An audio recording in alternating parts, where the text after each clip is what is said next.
আসসালামু আলাইকুম রহমতুল্লাহ।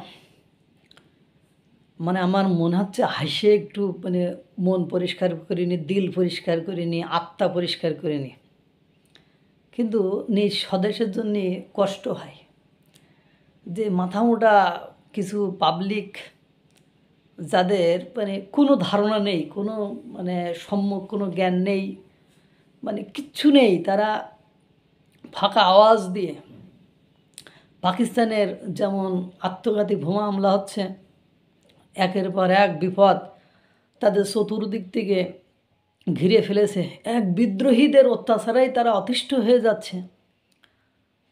তাদের অনুসরণ করে, তাদের পদাঙ্ক অনুসরণ করে তার চির বৈরী প্রতিবেশী ভারতকে তৈরি করেছে, যার কারণে তারা অর্থনৈতিক, সামাজিক, রাজনৈতিক সকল দিক থেকে অনগ্রসর, পিছিয়ে পড়া একটা রাষ্ট্র, একটা জাতিতে পরিণত হয়েছে।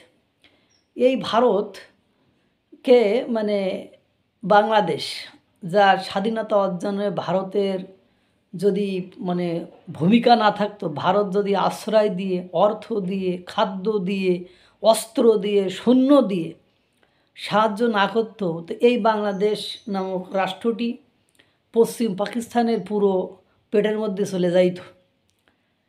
সেই সময় এই ভারত চীন আর আমেরিকার বিরোধিতা করে এই পাকিস্তানের বিপক্ষ নিয়ে তাদের সাথে ভারতের সকল ধরনের গেরিলা ট্রেনিং, এ ট্রেনিং, সে ট্রেনিং, সকল ধরনের ট্রেনিং, অস্ত্র, বিমান, তারপরে সৈন্য, সব কিছুকে দিয়ে সাহায্য করে বাংলাদেশের স্বাধীনতার লাল সবুজের সেই সুন্দর পতাকাটি আমাদেরকে উপহার দিয়েছিল বা আমাদেরকে পেতে সাহায্য করেছিল।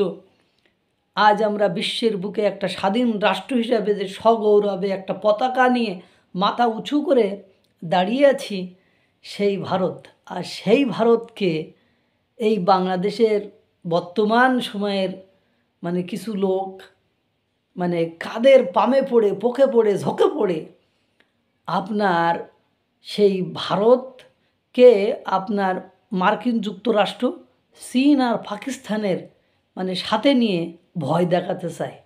54 বছর আগে যাদেরকে তখন ভারত কতটা সদ্য স্বাধীনতাপ্রাপ্ত বাংলাদেশের মতো, যে সদ্য স্বাধীনতাপ্রাপ্ত 1947-এ স্বাধীনতাপ্রাপ্ত সেই ভারত তখন কী বা ছিল? এবার ব্রিটিশরা ধুয়ে মুছে চেটে পুটে সব খেয়ে গিয়েছিল, কী বা ছিল?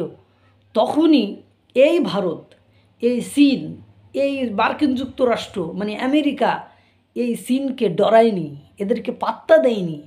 এদেরকে পরাস্ত করে, বাংলাদেশকে সাথে নিয়ে পরাস্ত করে বাংলাদেশের রক্তিম লাল সূর্যের মতো জ্বলন্ত যে পতাকা আমাদেরকে উপহার দিয়েছে, আমাদের স্বাধীনতার স্বাদটাকে গ্রহণ করার সুযোগ করে দিয়েছে, সেই ভারতকে এখন বাংলাদেশের কিছু কিছু লোকেরা ভয় দেখায়।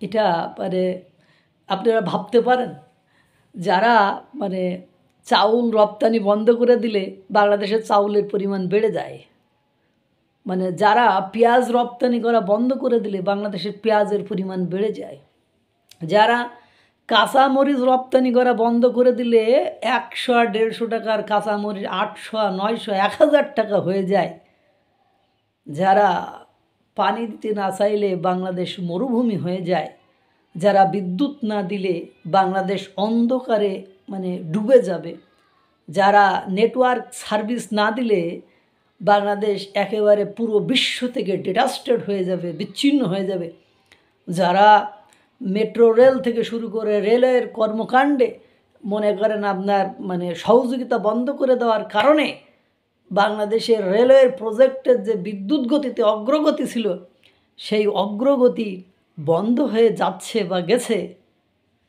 যারা ব্যবসা বাণিজ্য বাংলাদেশের সাথে না করলে বাংলাদেশের বাণিজ্যিক ধস নামে, যারা একটা ট্রান্সশিপমেন্ট বাতিল করে দেওয়ার ফলে বাংলাদেশের ব্যবসায়ীরা দেউলিয়া হয়ে যাচ্ছে, যারা সেই ভারতকে শিক্ষা দিতে চায় কিছু স্বপ্নে বিভোর মানে কিছু ব্যক্তিবর্গ,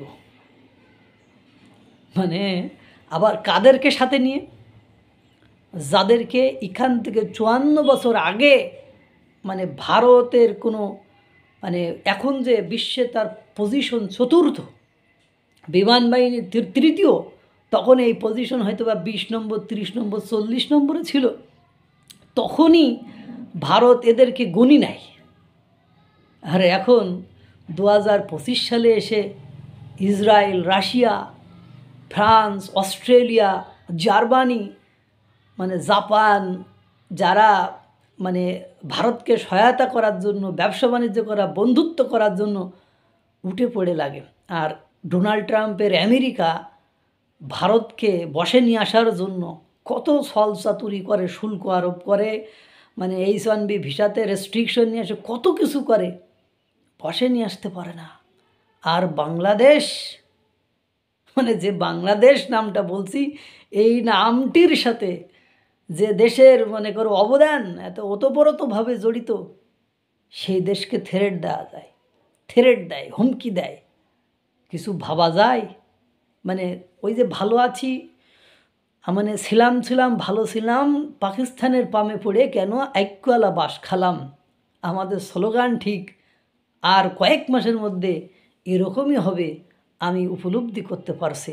কারণ যাদের উপর ভরসা করে, যাদের উপর আস্থা রেখে সেই 54 বছর আগে ভারত যাদেরকে গুনি নাই, তাদের পামে পড়ে সেই ভারতের পেছনে লাগার চেষ্টা করেছি। ল্যান্ডলক, আমরা তো ল্যান্ডলক, সমুদ্র ভারত যদি 3 দিক থেকে আটকে দেয়, বঙ্গোপসাগরে যে লুনা পানি খেয়ে মরা ছাড়া আমাদের দ্বিতীয় কোনো উপায় থাকবে না, সেই ভারতের সাথে শত্রুতা করেছে। বাস্তবতা যখন বুঝি তখন মনে হয় কি যে আসলে কি করছি, কেন করছি, কারা করেছে, তাদের আসলে ধ্যান জ্ঞান কি।